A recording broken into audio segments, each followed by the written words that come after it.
So Mazel Tov on a great granddaughter. Amazing. And we're very glad to see Mordechai back. And in good health. Yes. Baruch Hashem. So we have in this difficult time, it's always important to remember that we have much to be grateful for. So let us be grateful. One of the protests was famous. ABC News recovery. Okay. Afterwards. Okay. I want to go back for 1 second. The first parak, which talks about this very important midrash, the story of Avraham Avinu and how that emerges from the time of Enosh, is a very interesting, let's say, dispute over how to translate the word v'chal. It says v'chal likro b'shem Hashem. In the times of Enosh, it was v'chal, to call upon the name of God. So the simple translation of that word is it started, and the people began calling on the name of God. The Midrash ties it to the shoresh, to the root chal, as in chiloni, for example, meaning not sacred. Right? Not profane in the sense of obscenity, but profane in the sense of the opposite of sacred. And Rashi picks up on that, and Rashi says, yes, so what happened was then the name of God began to be profaned. And interesting is in modern Hebrew, actually, the word ochal also means it was like ordained. It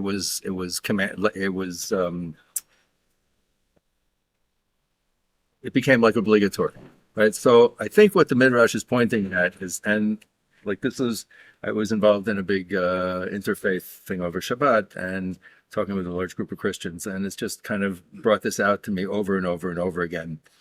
The extent to which organized religion is all about the organized and not about the religion.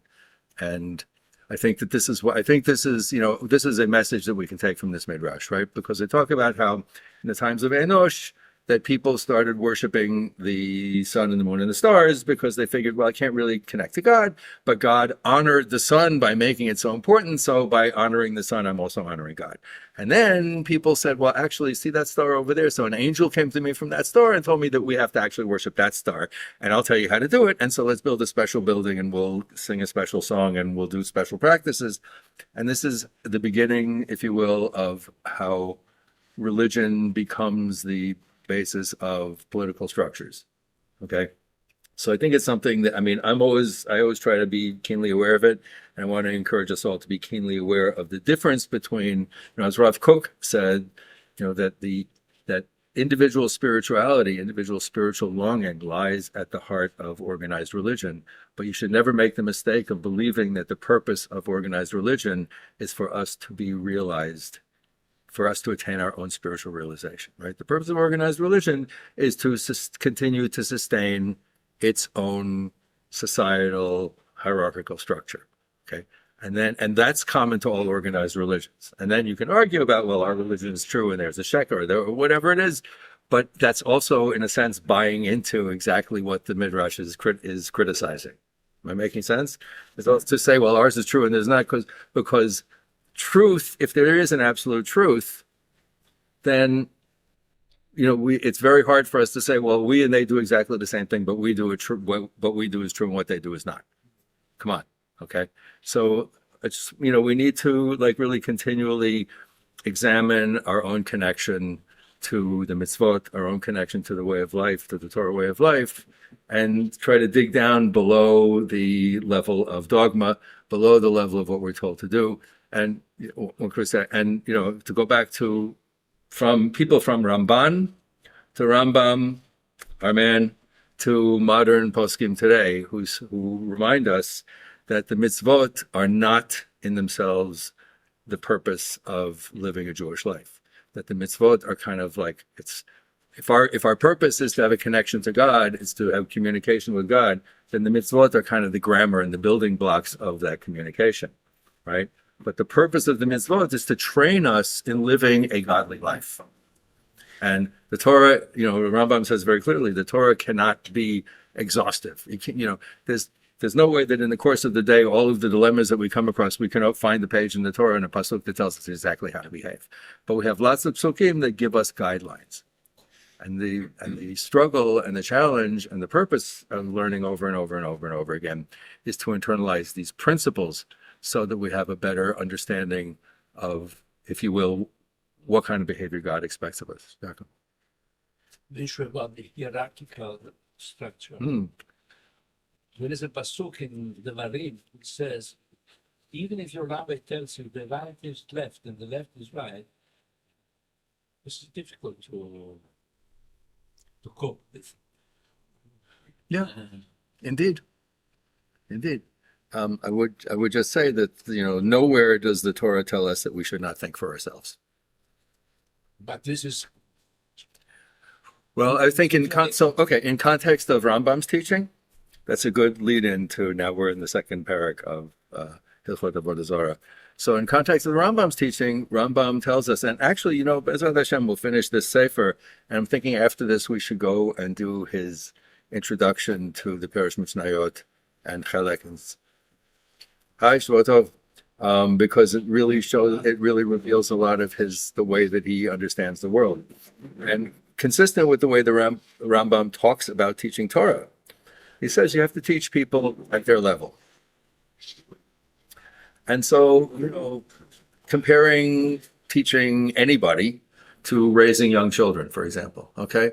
So when your child is 3 years old, you tell your child, don't run out in the middle of the street because I said so. I'm your father, and what I say you have to do. When the child is 5 years old, maybe you can explain to the child, you see how fast that car is driving? Do you know that if you ran out in the middle of the street, they wouldn't be able to stop? Okay? So there are levels of intellectual sophistication. We've touched on this before, where like people accuse Rambam, among other rabbis, of, denigrating women because Rambam says, you have to teach illiterates and children and women in a certain way. Right? And they don't read the next sentence, which is when they become more intellectually sophisticated, you then teach them at a higher level, right? So Rambam never, God forbid, never said that women are not capable of being developed intellectually, but he also lived in a society where it was prohibited to teach women. Women were illiterate in his society, right? So he understood that if a woman learned to read and write, and then she learned to read the Torah, and then she learned to read, et cetera, et cetera, et cetera, right? So you have to, you have to teach a child at their level. And maybe the way to start is to assert that authority in the hopes, and Rambam for sure is, he gets it. And I agree with him that, the vast majority of people are not going to rise to a level of intellectual sophistication to be able to springboard off of Torah Shebichtav, Torah Shebaal Peh, and of Chazal, and of philosophy, and as he says in his famous metaphor in the guide, are not going to be able to get into the inner rooms of the palace. And so for the people who aren't able to do that, at least, they're doing the mitzvot, and it's good. But that sentence is very sharp. Rambam? No, the sentence in the Chumash. In the Nafan. The extremely sharp. It's yeah. Yep. Listen. So,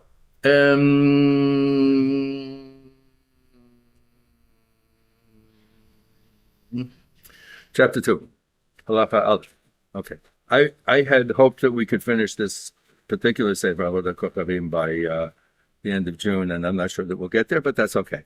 So the essence of the commandment forbidding the worship of false gods is not to serve any of the creations, not an angel, not one of the spheres, not a star, and not one of the four elements, okay? Earth, air, fire, water, right? Nor any entity created from them. Remember, going back to Yesodei Torah, right? That there are 9 spheres, the 9 celestial spheres, and they contain angels and intelligences and stars and planets and comets and the sun and the moon and so on. And then the moon, the lunar sphere, is the innermost sphere, and then we are in the sublunar sphere, which is characterized by the 4 elements, earth, air, fire, and water, which is fundamentally different from the spheres, right? And we are not supposed to worship anything that's either in the spheres or anything in the sublunar sphere, anything created from them. And even if the person worshiping them knows that God is the only true God and serves the created being in the manner in which Enosh and the people of his generation worshiped the stars originally, that person is considered to be worshiping avodah zarah, a false idol. The Torah warns us about this, saying, "Upen tisa enecha hashamayma verita et hashemesh," etc., etc., lest you lift your eyes heavenward and see the sun and the moon and the stars and bow down and worship them, these entities which God apportioned to all the nations. Now, it's a very interesting pasuk because many interpreters understand this pasuk, which is from Devarim, that many interpreters understand this pasuk to mean that it's okay for the non-Jews to worship the sun and the moon and the stars, because that's what they do. And so part of the reason that they're there is so that these people can learn, and not to be cynical about it, right? But so that these people who are not connected to Torah can learn the notion of worshiping a deity. And for Rambam, for example, who on the one hand held that Islam was a true religion and Christianity was a false religion, right? May have been partly due to the fact that he lived under Islamic domination and not in Christian Europe. And he and his family were famously chased all over the place and threatened with death and so on and so forth, and may have actually converted to Islam at a certain point, at least outwardly, in order to not have their heads cut off. And not having your head cut off is a very important value, and Rambam wrote a whole letter about it, Igeret Hashmad.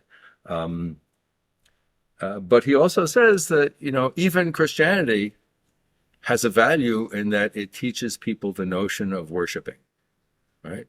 Islam has a greater value because it teaches people the notion of worshiping one God. But even Christianity, and again, his beef with Christianity is also the basis of the Muslim rejection of Christianity, which is the Trinity, right? The notion that you can't have three gods, that there's one God, khalas, and don't give me this Son, Father, Ghost, Mary, whatever. But excuse me, Sir. I've heard that Muslims, they claim that they believe in Moses, they believe in the Yeshua, Yes. and they believe in this, they believe in that. They accept everything into their, like a garbage pail. They throw everything into it. I wouldn't call it a garbage pail. I would call it it's a big goulash. All of the, Moses, Jesus, Call it a garbage pail towards Christianity. Moses and Jesus and Aims to convert you. Okay. Well, I'm The Muslim is the same thing. going to try as much as possible not to call people names. I didn't call it. But I would say that Islam accepts Moses as a prophet, accepts Jesus as a prophet, and also has a similar view. It says that, the value of Judaism and the value of Christianity is that they teach people to worship God. And so they haven't quite arrived at the true worship of God. And in fact, the Quran says that the books that were given before, meaning the Torah and the New Testament, were given to the people for whom they were appropriate. So it doesn't even say that these books are wrong, right? It says that they were given to the people in their time. That's that's the best that they could do. And so Allah gave them these books. But it was all to prepare the ground for the ultimate revelation, which was the Quran, as it was So they were revealed to Muhammad. Yeah, wonderful. What about the 705 laws? I thought that's what the boys were given. Keep the sin and go to heaven. Okay, let's continue. Okay, we talked about that a lot in the past, right? Right. No, but I was just trying to fit in what you just said about. Well, let's see. Okay, Rambam does not address that right here, but I'm sure when it'll come around again on the guitar, as the song says, and we'll be able to delve into it. But basically, this whole Sefer Hilchot Avodat Kochavim is about and it's a very long one, right? And it's just over and over and over again the Torah's very, very important and maybe core message of the rejection of idol worship. Okay, so forgetting about keeping the seven and going to heaven, it's more about the rejection of idol worship, and which Rambam is also in many respects lies at the core of his great philosophical project, because when you get to the guide, which is the first part of it, is all about destroying any notion of God being in any way comparable to human beings, right? That God has no human attributes. God has no attributes at all, right? That's Rambam's famous definition of God is a negative definition, that you can't describe God in any way, right? And so one of the things that we do that Avodah Zarah do is they describe, oh, here's the sun, I'm going to bow down to it. And here's the moon, and this person told me that the angel came from the star and said, if we do this, then the star will be happy and they'll bless us, right? So one might even say that this is, you know, as I learned in, I guess, fourth grade, right? This is the history of how religion came into the world, that people used to look up in the sky and they would say, oh, you know, I see that it's cloudy, it's going to rain. That means we're being blessed. Okay, because the rain is going to come and then our crops are going to grow and we're going to be blessed. Great. And then you see the next day, there's no rain clouds, and you say, what did we do to make the gods angry that it's not going to rain today? Well, we have to do something. I don't know. Let's see. Maybe we should like burn some grain or something. I got a better idea. You know, why don't you sacrifice my daughter? You know, you can put her on the altar and slit her throat and we can, you know, okay, that'll work. You know, so things lead to things, sort of thing. Isn't there a term in Hebrew to justify the Christian police? Starts with an S, I think. Maybe it'll come To justify Christian belief? yeah, that it's okay for them to do what they're doing. But that, again, that's what I'm saying, that one of the interpretations of this pasuk, of this verse from Devarim, from the book of Deuteronomy, is that we should not lift up our eyes and bow down to the sun and the moon and the stars. But God says that I apportioned these to the nations. And so one of the interpretations of that is that that's the best that these people can do. In Halavai, they should learn to worship.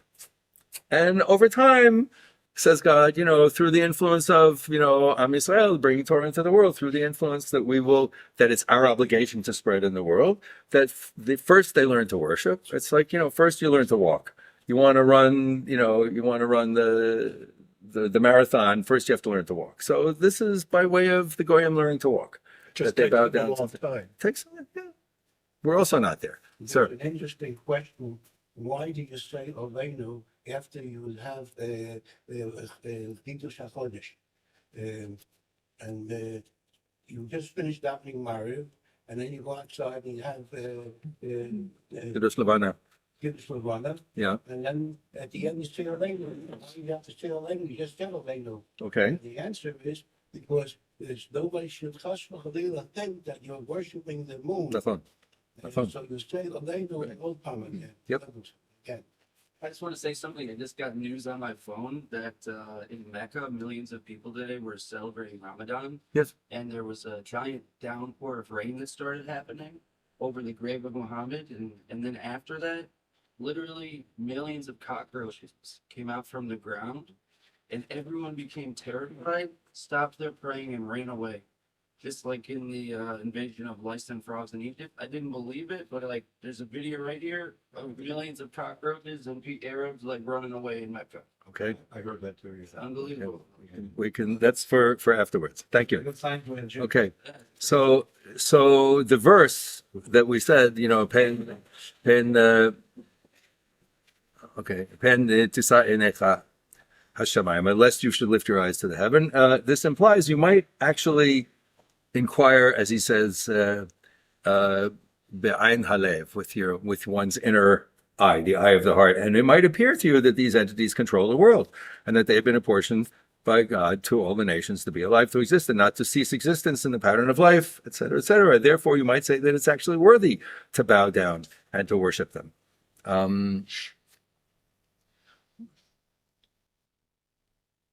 Yeah, just to take a step back, it's an interesting footnote here that I want to share, that when he talks about that we should not only that we should not worship the spheres, but also that we should not worship anything made of the four elements, right? And if you remember that he actually talks about it way back at the beginning, you saw that Torah, he talks about how the four elements come together in different permutations and in different proportions to create everything that exists in our world, right? And he says that the creations of these worlds, it's a combinations of different elements, and ultimately they will return to their initial elemental state. So it's the concept of entropy, which was well known to Chazal, to the rabbis. Okay, so we didn't invent anything new, and therefore, so in talking about the sun, the moon, and the stars, the Torah says, "Be careful that your heart not be tempted to go astray and worship other gods," implying that the thoughts of one's heart should not lead one astray to worship these and make them an intermediary between you and the Creator. And the pasuk says, "Hishamru lechem pen yiftach levavechem." Right. So just as a side agav, there are 4 words that we see repeatedly in the Torah: Hishamer, pen, al, and lo. Hishamer meaning like protect one, or one should be protected from. Pen meaning lest. Al and lo meaning no or not. Right. And those 4 words introduce specific negative commandments, mitzvot lo taseh, right? So the worshippers of false gods have composed many texts concerning their service, describing what is the essence of their service, what practices are involved, and the statutes. And HaKadosh Baruch Hu has commanded us not to read those books, nor to think about them, or any matters involved with them. It's even forbidden to look at the image of an idol. As it says, al tifneh, al tifnu el ha'elilim. Again, the word al. So it's a specific negative commandment, right? Pen tidrosh lelohehem lemor echa ya'avdu. Lest you should say, oh, how did these people serve their gods? And remember, God says to us, they're about to enter the land. Don't start inquiring about what the Canaanites did, about what their religion was. It's a slippery slope, right? You have your own religion. You have a relationship with me. And that's going badly enough, says God, okay? All I need is for you guys, when you get in there, say, oh, look at this beautiful temple they built. I wonder what they used to do here. Do you think that they used to bow down over here? Do you think that they used to sacrifice animals over here? Do you think, well, I wonder what songs they sang. Maybe we could find a Canaanite who can tell us what they used to do in this temple, okay? This prohibits inquiring about the nature of their avodah, even if you yourself do not serve them. This matter will ultimately cause you to turn to the false god and worship it as they do. As it says, ve'eseh gam ani. Right? The pasuk says, pen tifnu, lest you turn to them and look at them, and then you'll say, oh, ve'eseh gam ani, and I'll do the same thing. Okay? There are, in the modern world, in the West, we see many Jews, even many, let's call them religious Jews, people who, guys who wear things on their heads, for example, who say, yeah, but I go to this Sufi meeting once a month because it's so spiritual. I go to this, whatever. This is one of the big challenges that we have constantly. Okay, we said this at the beginning. Organized religion is about the organizing. It's not about the spiritual aspect. And people think that they can't find spirituality in organized religion, so they want to look someplace else. So they go to some other organized religion, right? Please, you're not finding your right spiritual fulfillment in, Orthodox Judaism, so you want to go to these Sufi meetings. So Sufis are another organized religion. Well, who's kidding who? What's this all about? Okay.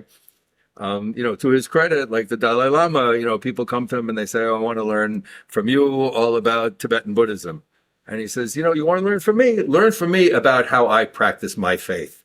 And let that teach you better how to practice your own faith. You have your own religion. He says, I don't need you to become Tibetan. You're a Jew. Go be a Jew, right?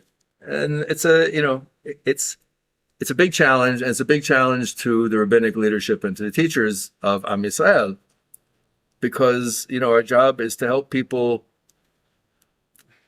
to realize their potential in all areas. And people have spiritual yearnings, and not everybody always feels them very keenly. Some people feel them much more keenly. I davened Baruch Hashem yesterday morning because we spent Friday night over here in this part of the city. So I went to the Minyan Va'ani Tefillah. I don't know if any of you knows it. That meets over here. You were there. It's a Minyan that we've been connected with for a very, very long time. But it's a very long walk for us because they daven over here on Wasishkin. But this is a group of people who take their Jewish spiritual practice very seriously. And the davening it's genuinely spiritually connected, uplifting. There's no funny business about it. And it's a real bracha that there are minyanim like this in the world, because because people when we feel that we're not getting what we need at home, then instead of trying to say, how do I make my home better? Or instead of saying, if I'm not getting what I need at home, maybe other people who live in this home are also not getting what they need. And how do we get together to support one another and help to make this better for all of us? It's a kind of a very natural reaction when people say, I'm not getting what I need at home. Let me go see what's across the street. Okay. So Rambam is talking about, he's a brilliant student of human nature, right? He says, look, you're gonna start first. You say, I have an intellectual interest in this. I want to study comparative religions, because I'm Jewish, and that's fine. And then you say, you know what? I read this interesting thing about what they do in Islam or in Zoroastrianism or in Ichveisvos over here, whatever, and how they have this practice where they go out in the full moon and they bow down and then they dig a hole and that, I don't know, whatever, right? And you know what? And I tried it, and I had such a spiritual uplift. What's wrong with this picture, right? But I'm not really exaggerating. I mean, we've all witnessed this, and we've all, I've experienced this, seeking spiritual experiences. And, there are really strong, authentic Jewish ways to get the spiritual experience that we need. But also remember what Rambam said earlier. Judaism is not, it's Rambam, it's not silver. Judaism is not intended to be a spiritual high, right? And the ultimate example of that is, he says, the person who says, I'm going to withdraw from the world, and I'm going to go live in the desert, and I'm going to fast, and I'm going to meditate, and I'm going to pray, and I'm going to call out to heaven, and I'm going to connect to HaKadosh Baruch Hu. Rambam says that's nonsense. He says connecting to HaKadosh Baruch Hu is living in the society. Connecting to HaKadosh Baruch Hu is doing your job to realize your potential within the society and to help other members of society realize their potential within the society, and thus to help the society to realize its potential, right? Because here's the thing, and this is also, if you will, this is Rambam, this is like Aristotle by way of Al-Farabi by way of Rambam, and Rambam is very strong on this, right? The notion of actualization of one's potential, that's not an individual achievement, it's a societal achievement. Because we can never be fully actualized as human beings. But our job is to help the society to actualize itself. And the society is what makes us who we are. It's not the other way around, right? When Aristotle famously says man is a political animal, he doesn't mean that we go out and we make things happen. It means that we are a product of the society that we grow up in, the society that raises us, okay? And Rambam says, the whole purpose of the mitzvot is it's good for the neshama, and it's good for the guf. And he's talking about the neshama, it's good for the individual to learn how to live in the world, and the guf is not me, it's the society, right? So we do the mitzvot to learn how to live in society, and then the society helps us to develop and to actualize our own potential. And it doesn't happen any other way, right? Otherwise, my simplistic view of it is, if there's a purpose to existence at all, then the purpose to human existence, because there's more than one human being, is for us to do things together, right? Rambam says, you don't go off by yourself. So that's like the last thing that a Jew should be doing. Okay. But, on the other hand, it's important, both the Rambam and the Rav Kook and Rabbi Babish, if a person that came to him and said to him, listen, how do I be mekarev to HaKadosh Baruch Hu? I know that the answer is that continue doing what you're doing. If you're a musician, if you're an artist, or if you're this, or if you're that, whatever talents HaKadosh Baruch Hu gave you, use them for the benefit of the society. Okay. And that will be the step building on what you've said. Mm-hmm. What was it you saw in the synagogue that made you say what you said about how good it was? Well, we've been connected to this minyan for many, many years. The minyan started maybe 17, 18 years ago, and my son and daughter-in-law were part of the original Garin. I don't know if any of you has ever heard of this minyan before. It was started by Rav Raz Hartman, and it's now, the last several years, been run by Rav Aaron Leibovitz, who I think he was the Rav of Kolrina for a while, if I'm not mistaken. Anyway, you have to experience it. Come. Slow? Come. Well, yeah, they take their time, but you know what? We'll arrange to meet there together one Shabbat morning. They daven at 8 o'clock Shabbat morning. It's on Usishkin. It's in the Evelina de Rothschild School complex, if you know where that is, right? And weather permitting, they daven outside. They started davening outside during Corona, and they decided it was great, and they never stopped. So, Bezrat Hashem, maybe in a few weeks we can make an outing and we can all go daven there together. And you'll see. And either it'll work for you or it won't work for you. But across from Sherry Chesed. yeah, yeah. I just remember the first time that we davened there years and years and years ago, because my son had already made Aliyah, and it was, after davening in these kind of, you go to a minyan, most minyanim that you go to, you go and you daven and you're yotzei, right? They daven and they read the Torah and then you go home, right? And this, I remember my first reaction was, wow. So like just a regular Shabbat morning is like Yom Kippur, Gewalt, right? You can't miss it. You have to go. I'm not going to describe it anymore. You have to go. Okay, all of these prohibitions have one common thrust, that one should not. Okay. So I'm not so happy about the translation here. The translation, he says, the one common thrust that one should not pay attention to idol worship. But here in the original, he says, Shelo yipaneh achar avodat kochavim. To turn to doesn't just mean to look at it. I mean, it means to turn physically, but it also means like to incline towards it. It means to actually do it, to approach it, right? And whoever performs any deed that reflects his concern with idol worship is subject to the punishment of lashes. And now, punishment, again, this is something that we see over and over and over again in Rambam, and this is a good place again to revisit it. Punishment is administered for the violation of prohibitions in actual deeds, right? You do not get punished. You do not get punished for thought.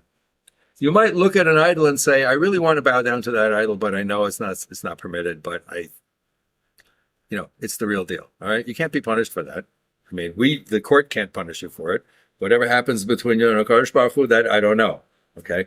But, so that, on the one hand, that the Torah is very explicit about certain types of punishment for certain types of transgressions, but at the same time, but at the same time, excuse me, 1 second. But at the same time, the rabbis are very, very clear on restricting punishment to where it's absolutely called for. Jacob, you want to say something? When we speak of religions, different religions, Yes. it's very difficult to define them. Is psychoanalysis a religion?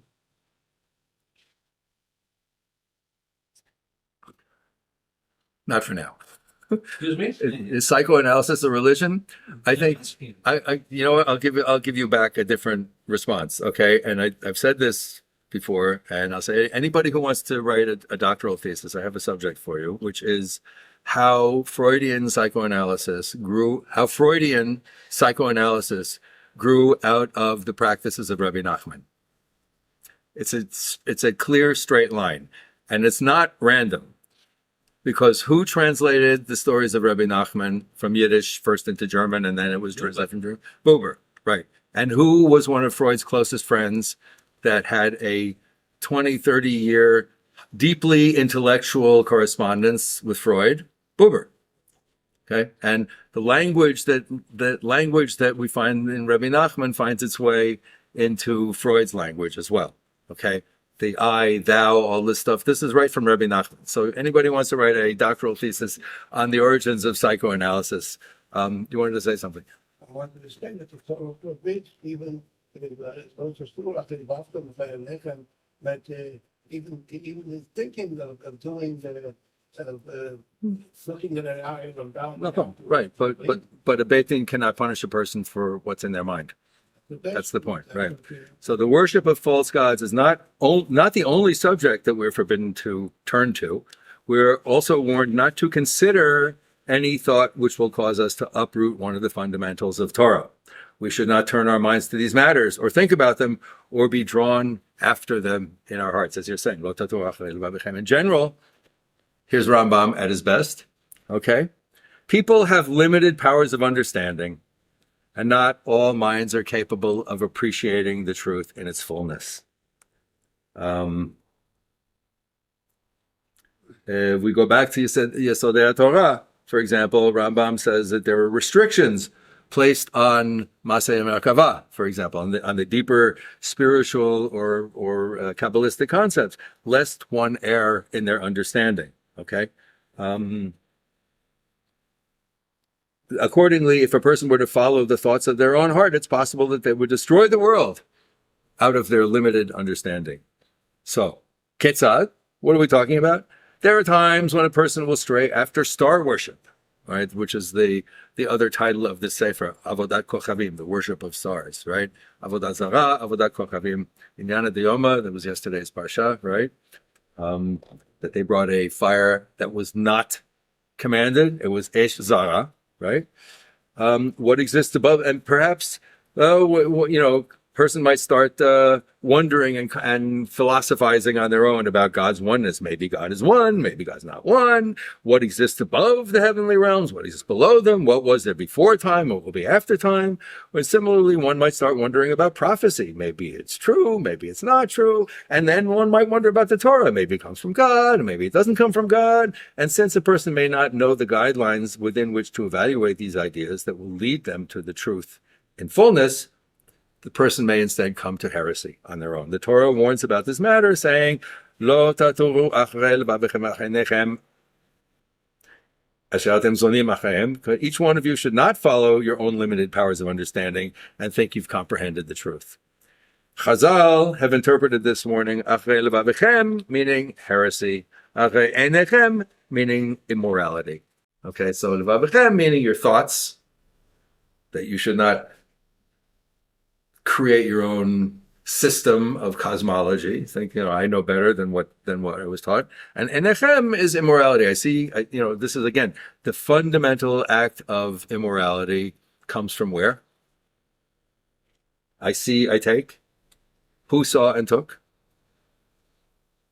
Extra credit, anybody? Who saw and took? Chava. She saw the fruit. She said, looks good. I'm going to eat it. See, take, right? And that's the fundamental act of immorality, and that repeats over and over and over again throughout it. Sorry? Oh, David. What? For example, yes. Thank you. I said no. Sorry? The Chachamim say no. Say no what? Well, Misha Omer David Chata, and no Ela Torah. That's one opinion.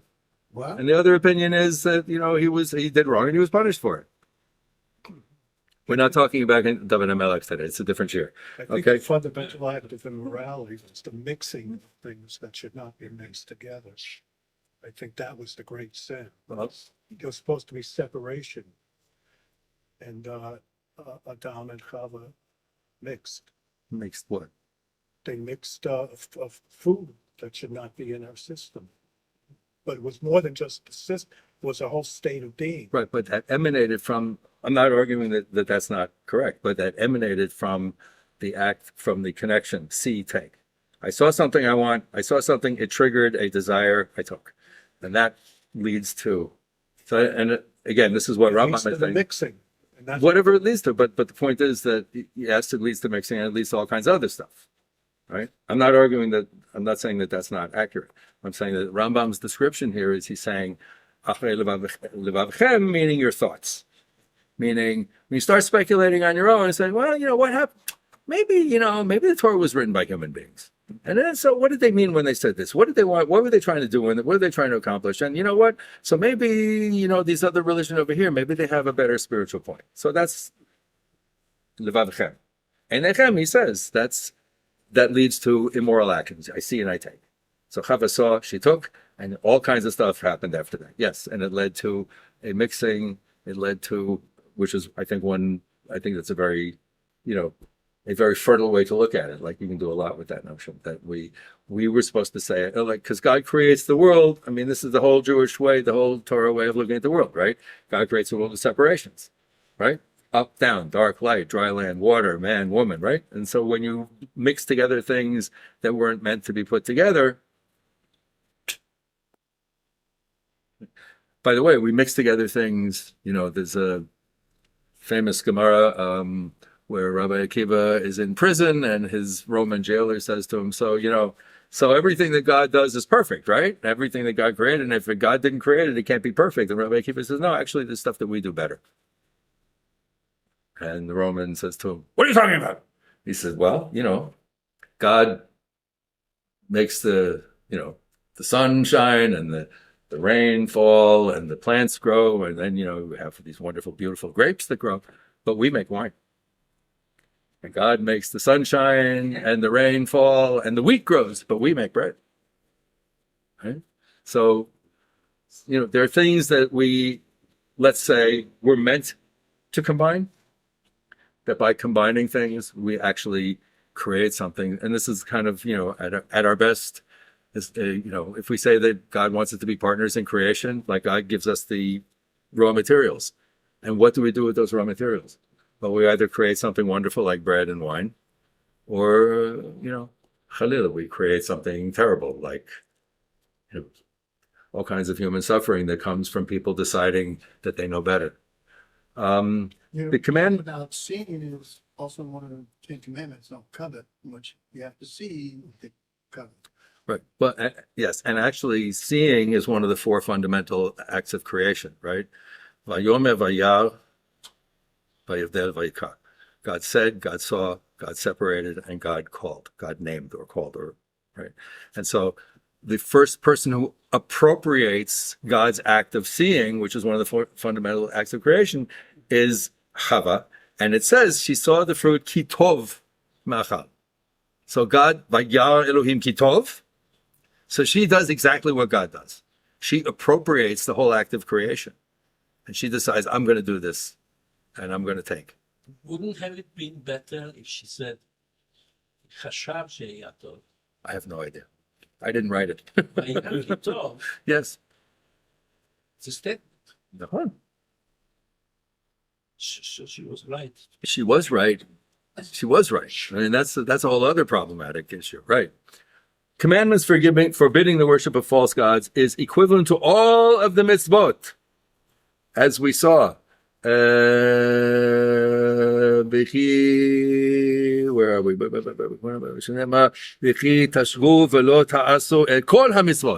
Right? Lest you should err and not perform any of the mitzvot or all of the mitzvot, right? Now, by the way, when it says kol ha-mitzvot, it could be translated as any one of them or all of them. So Rambam is saying that the equivalent of Avodah Zarah is abandoning all of the mitzvot, right?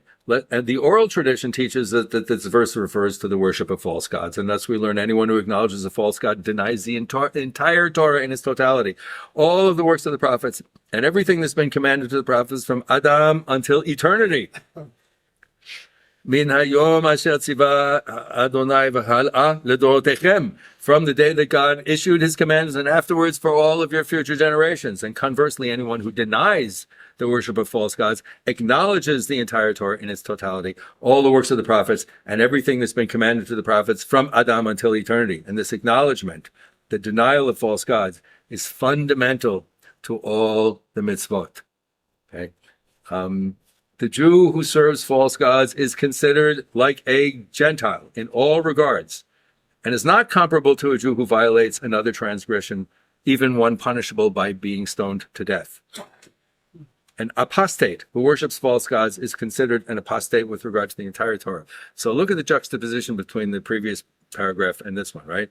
He's saying if we reject Avodah Zarah, it's as though we accept the entire Torah. Now, accepting the entire Torah doesn't mean that we never make mistakes. It doesn't mean that we're ganz frum. It doesn't mean that we're not, maybe I not knowingly, I wasn't so careful and I ate something that wasn't kosher. Maybe I don't keep kosher, or, I eat fish out or whatever it is. Shavua Tov, hi, Rabbi. But Rambam is saying that the fundamental difference between somebody who accepts the truth of the Torah, even if they're not so careful, or even if they're not shomim mitzvot at all, right? We know a lot of people who are not shomim mitzvot, right? They drive to an Orthodox shul on Shabbos because they have to say Kaddish, right? And when they get into the shul, they are, and they're so frum. And I'm not making fun of them. These people are genuine, okay? And then there are people who, look at Jews who behave like that and they're critical of them. Why? What Rambam is saying is, it's kind of, I want to say it's a little very kind of a Hasidish look at things, right? It's almost like Rambam is saying, I'm not going to require you to do all the mitzvahs. I'm not going to require you to be like the biggest frumak, right? I'm not going to require that, you're frummer than me, right? But you accept the truth of the Torah. That's the fundamental, that's Aleph. That's the starting point, right? Remember we said a moment ago, right? Even people who have never learned how to read and write, once they learn how to read and write, they can learn more. And once they learn more, then they have something to build on. They can learn yet more and yet more and yet more. And they can also become Talmidei Chachamim or Talmido Chachamot, right? That people can learn. And so you have to start with something. So Rambam is saying, if you reject Avodah Zarah, you're a Jew. Now he's saying, if you serve Avodah Zarah, you're like a goy with regard to everything. Forget it. You can't say, well, I wear a big black hat and my tzitzis go down to my ankles and everything's and I have a kosher home and blah, blah, blah. But, I had this great experience, I was with these Catholic friends of mine and went to church and I saw how they bowed down in front of the statue and I said, wow. So I tried it. I was like, wow, Kaval. So I go once in a while. I light a candle once in a while. I light the incense. Father, Son, Holy Ghost. It was tutzich though. If this sounds like I'm being ridiculous and talking about something that never happens, think about it. Okay, there are very close parallels that may be not quite so obvious, but there are, again, it's kind of the tragedy that comes of people who mistake their role vis-a-vis the community and vis-a-vis. And I'm saying, when I say organized religion, sometimes I say it very disparagingly, and sometimes I say it very positively, okay?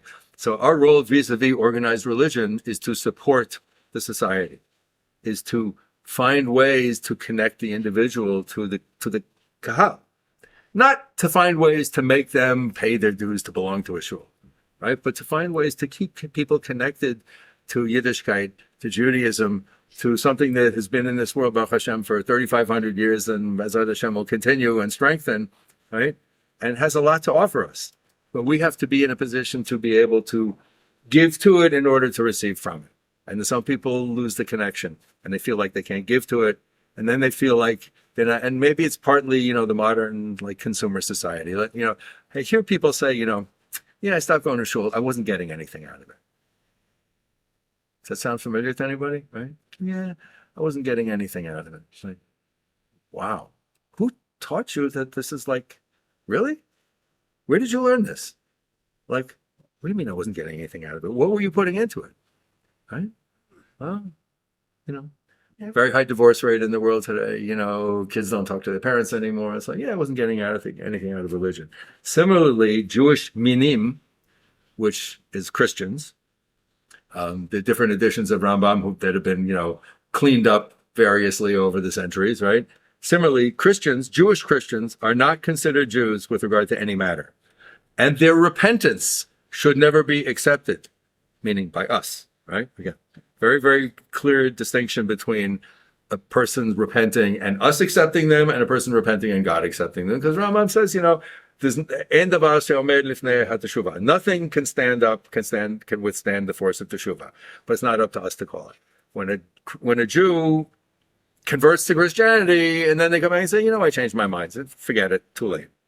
Okay. Sorry. We're not going to count you to a minyan. We're not going to give you shlishi. Forget it. Okay. But between that person and HaKadosh Baruch Hu, we can't judge. Right. But he's saying that when there's certain decisions that Jews make, that they separate themselves from the community And in some cases, we cannot welcome them back. Okay. And again, this is not so much this is not a spiritual or, if you will, like a magical thing. That happens in Shemayim, right? And we have no control over that. And we also don't really know how that works, right? But in order to maintain the integrity and the structure of our community, of the Kehillah, right? There's certain things that are just, as they say, beyond the pale. Certain things that people do that we cannot accept them back. There's not an awful lot of them. Hey, So, words you believe what the word is started. A few shuls have touched. Nachon, So he always remains. Right. right, So he can do tshuva. yes. That's what you just said. Rambam is saying that when a Jew converts to Christianity, we cannot welcome them back. But we can. Not a Jew not a Jew who can. That's what that verse means. A Jew who converts to Christianity is no longer considered a Jew with regard to any. Sorry, go ahead. I was just saying, But he always a Jew. like someone who's a Jew, like looks like a Jew, but they're not actually worshiping. What about But the a Jew stars. goes through and wants to become a Christian. Yes. But they don't see it. Return. I think once he makes Jew, That was he the realized that it was all. Then what? That's not what we're That's what I guess we're going to say. Right. Rambam is saying that a Jew who converts to Christianity, that person has opted out of Yeah. Klal Yisrael. But he has the opportunity to do tshuva. That's between them and God. We can no longer accept them back. The Anusim were taken back. You know what? I'm not arguing about what happened historically. We're learning what Rambam has to say about things. Okay. Okay. What Rambam says is that Accept them back. yes. Sure. That means that he comes to shul, he's not counted for a minion. I just said that. That's what the instead say. Well, Forever. Chalas. Rambam wrote this 200-300 years before the Anusim arrived on the scene, Right. and political changes forced those actions. Himself, Rambam himself said in the letter he wrote to the Temanim, if you are forced to be He's talking about Islam. He's talking about Islam, which he was talking about Islam, and he was talking about compulsion. He said, if you're forced on pain of death to say La ilaha illallah, Muhammad Rasulullah, all this stuff, right, and to bow down and everything. He said, if you're forced to say that on pain of death, he said, fine, go ahead. by the time of the Crusades. He wasn't around. Okay, Well, so he's just By the way, one of the things that they try when they get a phone call all of a sudden and they start trying to tell you about Christianity, they say, well, you can be a Jew and believe in this person that we believe in. But Jesus, right, but not according to Rambam. according to anyone, Not according to Rambam. not according to anyone. I only work here. We're not talking about anybody else. We're talking about Rambam. Rambam says befeirush. I'm not making it up. I'm not trying to argue why it's right or why it's wrong or whatever. Rambam says a Jew who converts to Christianity is no longer accepted in the Jewish community. Can that person do teshuvah between them and God will accept the teshuvah? Sure. But we cannot accept the teshuvah because there's certain things where you distance yourself. It's one thing where you say, you know what? I ate treif my whole life and I made fun of you people. I changed my mind. Now I want to keep kosher. Great. Welcome. Right? I used to drive up in front of the shul on Shabbos morning and sit there blowing the horn of my Mercedes and smoking cigarettes and making fun of you guys. I changed my mind. I want to become Shomer Shabbos. Great. Okay. I converted to Christianity. Now I'm a Jew again. No, sorry. You crossed the line. That's all. What about converting to Islam? Well, so no, but Rambam, again, this is like Rambam wrote a whole very long letter relating to the conversion to Islam, forced conversions to Islam, which Rambam and his family certainly witnessed and may have been subject to themselves. Okay. So Islam, according to Rambam, is not a false religion. According to Rambam, Christianity is a false religion. That's because he focuses on the Trinity, right? There are Christians who are not so connected to the Trinity. So I don't know what Rambam would say about, different strands of Protestantism or whatever today, which was also not in his time. Okay. Let's continue. I just have one more question. Sir. When you were saying someone drives to the shul on Shabbos and you can't judge them, what are you to do? What are you supposed to do? okay, I'm talking about two different things, right? I'm talking about people who are not what we would consider Shomer Shabbat, right? Jews but they feel very connected to Torah, right?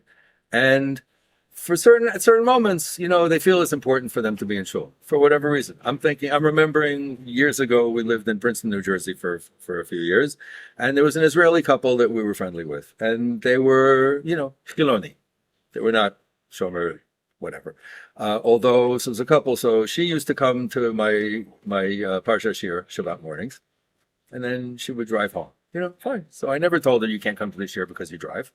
And they had a baby, Baruch Hashem, Mazel Tov, and they brought the baby to the shul to be named on Shabbat morning, right? So there was no Eruv in Princeton at the time. So they come and they're pushing the carriage with the infant, the newborn in the carriage, and they come. And a couple of the people in the meeting said, "Oh, how could we let them in here? They're pushing the carriage and there's no Eruv, right?" And I said, what? I wasn't the rabbi of the minyan, right? I just said, they're here, right? They came, right? So, and then so she was on the women's side and the guy came over on the men's side and we started davening and I picked up a siddur and I gave it to him and I pointed to the page that we were on, right? Now, they're Israeli, so they didn't need me to tell them what the Hebrew meant. They didn't need me to tell them how to follow, right? So that simple act of giving him the siddur and pointing to what page we were on, afterwards, he put his arm around me and he said, if more frum Jews were like you, it would be a lot easier for all of us to live together. I'm not going to try to, tell these people that they're living their life wrong. They were connected enough to Yiddishkeit that it was important to them to bring their newborn to shul to be named on Shabbat when the Sefer Torah was out. Beautiful. Okay? Well, who says I'm living the right way? Who says any of us is living the right way? We're all trying to do the best that we can. Okay? So how dare we criticize other people who are either more frum than us or less frum than us? How dare we criticize other Jews? Rambam is saying, however, there is a line. When a Jew converts to Christianity openly, that's it. They've said, I no longer have any connection to Klal Yisrael, and we cannot take them back. Period. The halacha for an Israeli, it's taken advantage of by one of these missionary people and ends up converting. What's the halacha? He has to convert all over again. I'm not paskening. I'm not paskening.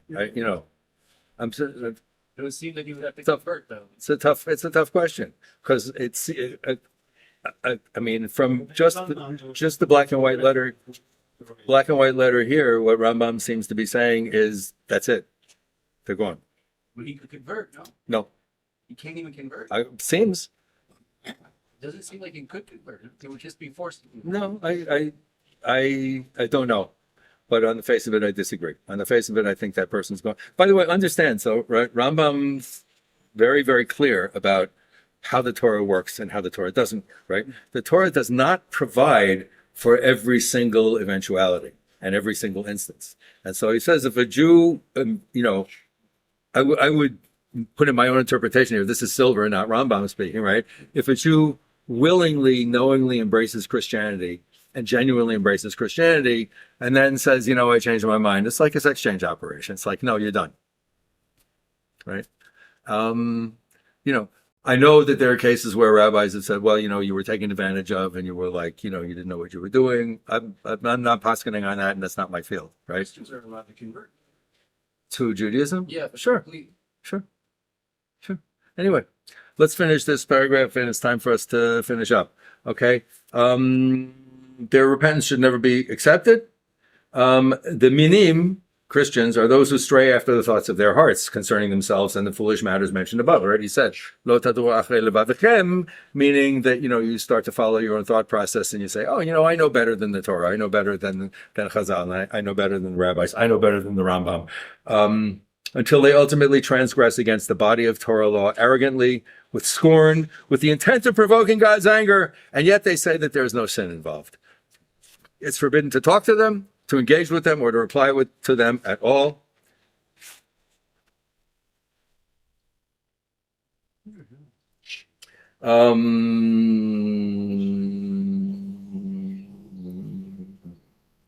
And he also says in one of his teshuvot, he was asked about this, kind of what you're talking about. He says that that an individual who willingly converts to Christianity, we should never consider them as about teshuvah also for a practical reason, because we can never know whether they're being sincere. And it could be that they're just, faking it in order to gain public acceptance. Okay. But in Hilchot Teshuvah, which Bezrat Hashem we'll get to in, some weeks, where he talks about doing teshuvah, even for some transgression of this magnitude, that's between the individual and God. Okay. And there are things, so let's say from a practical perspective, there are things which human beings, we just can't judge the genuineness of a person's desire to do teshuvah from such a great sin as willingly converting to Christianity, right? We can say, you want to do teshuvah for eating treif all your life. Okay, so you come, now you keep kosher. And if you eat treif again, even if you do it on purpose, it's like, you're still a Jew, and so you messed up, right? By the way, the halacha is all about acknowledging that people mess up, right? That's what it's all about, right? What kind of questions does a rabbi get all the time? Rabbi doesn't get questions of like, is there a God, or do I have free choice? The rabbi gets a question like 4:00 Friday afternoon. Oh my God, Rabbi, I cooked the chicken in the wrong pan. What do I do? Right? So it's all about, we mess up. How do we fix it?